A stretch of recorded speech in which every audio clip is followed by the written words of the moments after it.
Hello friends, welcome back to Hi-Inno channel. இன்றைக்கி நம்மளோட சேனலில் தீபாவளி ஸ்பெஷலாக ரிப்பன் பக்கோடா தாங்க எப்படி செய்யுதுன்னு பார்க்க போகிறோம். நம்ம வீட்டில் ரெடிமேடாக இருக்கக்கூடிய பொருளை வச்சு தான் சூப்பரான டேஸ்ட்டில் ரொம்ப இன்ஸ்டன்ட்டான இந்த ரிப்பன் பக்கோடா எப்படி செய்யுது அப்படிங்கிறது இன்றைக்கி இந்த வீடியோவில் உங்களோட நான் ஷேர் பண்ணியிருக்கேன். இது வந்து டீ டைம் ஸ்நாக்ஸாக கூட நீங்கள் செஞ்சுக்கலாம். ஒரு 10 நிமிஷத்தில் நம்ம சூப்பரான ரிப்பன் பக்கோடா எப்படி செய்யுது அப்படிங்கிறத பார்க்கலாம். இது செய்யறதுக்கு ஒரு மிக்சிங் பவுலில் நார்மலான பச்சரிசி தாங்க எடுத்திருக்கேன். நீங்கள் இடியாப்ப மாவு இருந்தாலும் அதையும் எடுத்துக்கலாம். நான் எடுத்த அளவு வந்துட்டு 3 கிளாஸ் அளவு எடுத்திருக்கேன். அது ஒரு கிளாஸ் வந்துட்டு 200 கிராம் அளவுக்கு இருக்கும். இதோட பொட்டுக்கடலை, அதாவது உடச்ச கடலை சொல்லுவாங்க, இதை வந்துட்டு நம்ம மிக்சியில் போட்டு பொடி பண்ணி ஜலிச்சு நான் எடுத்து வச்சிருக்கேன். அது வந்து 1 டம்ளர் அளவுக்கு எடுத்திருக்கேன். 3 பங்கு பச்சரிசி மாவு அப்படின்னா 1 பங்கு அளவுக்கு பொட்டுக்கடலை மாவு. நீங்க பொட்டுக்கடலைக்கு பதிலாக கடல மாவும் சேர்த்துக்கலாம். இதோட 1 டீஸ்பூன் அளவுக்கு ஓமம், காரத்துக்கு வந்துட்டு தனி மிளகாத்தூள் வந்து 1 டீஸ்பூன் அளவு எடுத்திருக்கேன். இதுக்கு தேவையான உப்பு, 1/4 டீஸ்பூன் அளவுக்கு பெருங்காயத்தூள், கடைசி இதோட வந்துட்டு 1 டீஸ்பூன் அளவுக்கு வெறும் பூண்டு விழுது. பூண்டை வந்துட்டு நல்லா தோல் எடுத்துட்டு மிக்சியில போட்டு அரைச்சி நல்லா ஃபைன் பேஸ்டா சேர்த்துக்கோங்க. நல்லா சின்ன சின்ன திப்பி மாதிரிலாம் இருந்தது அப்படின்னா உங்களுக்கு அச்சில போட்டு பிழியும் போது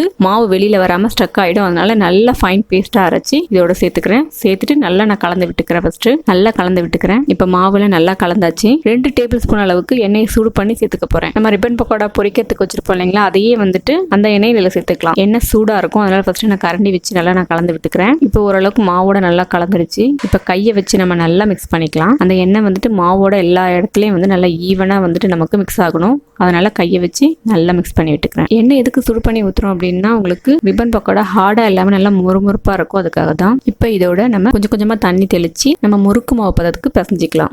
தண்ணி எடுத்து நிறைய சேர்க்க வேணாம். கொஞ்சம் கொஞ்சமா தெளிச்சு கெட்டியா பிசைஞ்சிக்க போறோம். இது வந்துட்டு ஹாட் வாட்டர்லாம் இல்லை, நார்மல் வாட்டர் தான். கொஞ்சம் கொஞ்சமா சேர்த்து நம்ம இந்த பதத்துக்கு பிசைஞ்சு வச்சுக்கலாம். ரொம்பவும் தண்ணி ஆயிடக்கூடாது. ரொம்ப கெட்டியா இருந்தாலும் உங்களுக்கு புளியறதுக்கு கஷ்டமா இருக்கும். இப்போ நம்மளுடைய ரிப்பன் பக்கோடா மாவு ரெடி ஆயிடுச்சு. அடுத்தது அச்சில போட்டுக்கலாம். ரிப்பன் பக்கோடா செய்ய போறோம். அச்சில நம்ம லைட்டா எண்ணெய் தடவிட்டோம் அப்படின்னா மாவு ஒட்டாம வரும். அச்சில மாவு ஃபில் பண்ணிக்கிறேன். இப்போ அச்சில மாவு நம்ம ஃபில் பண்ணியாச்சு. நம்ம ரிப்பன் பக்கோடா பிழிய வேண்டியது தான். இப்போ எண்ணெய் நல்லா சூடாயிட்டு இருக்கு. இல்ல கொஞ்சமா ஒரு துண்டு அளவுக்கு புளி சேர்த்துக்கிறேன். எதனால அப்படின்னா நான் கடலை நெல்லில் இன்னைக்கு செய்ய போறேன். நம்ம மாவு புழியும் போது வந்துட்டு எண்ணெய் பொங்கி வரும். அது வராம இருக்கணும் அப்படிங்கறதுக்காக ஒரு சின்ன துண்டு புளி போட்டு ஒரு 2 நிமிஷத்துக்கு நம்ம விட்டுட்டோம் அப்படின்னா நம்ம புழியும் போது உங்களுக்கு மேல பொங்கி வராம இருக்கும். எண்ணெய் நல்லா சூடானதுக்கு அப்புறமா அடுப்பை சிம்ல வச்சிருங்க. சிம்ல வச்சுட்டு நம்ம ரிப்பன் பக்கோடா புழிய வேண்டியது தான். லைட்டா கையில ஆவி அடிக்கிற மாதிரி இருக்கும். செய்யும்போது பார்த்து கவனமா செய்யுங்க. கண்டிப்பா அடுப்பை சிம்ல வச்சுக்கோங்க. எண்ணெய் வந்துட்டு சூடானதுக்கு அப்புறமா அடுப்பை சிம்ல வச்சுட்டு ஒரு சைடு நல்லா வேக விடணும். ஒரு சைடு நல்லா வெந்துருச்சு. இப்போ திருப்பி விட்டு நல்லா 2 சைடும் பொன்னிறமா வர்ற வரைக்கும் நம்ம பொரிச்சு எடுக்க போறோம். அதனுடைய இந்த சலசலப்புலாம் அடங்கிடுச்சு பாருங்க. நம்ம மாவு பிழியும் போது எப்படி இருந்துச்சு, நல்லா வெந்ததுக்கு அப்புறம் இந்த சலசலப்புலாம் அடங்கினதுக்கு அப்புறமா நம்ம எண்ணெயில இருந்து எடுத்துட வேண்டியதுதான். இதே மாதிரி மீதி இருக்கிற எல்லா மாவுமே நம்ம ரிப்பன் பக்கோடா செஞ்சிடலாம். ரொம்ப சிம்பிளா ஈஸியான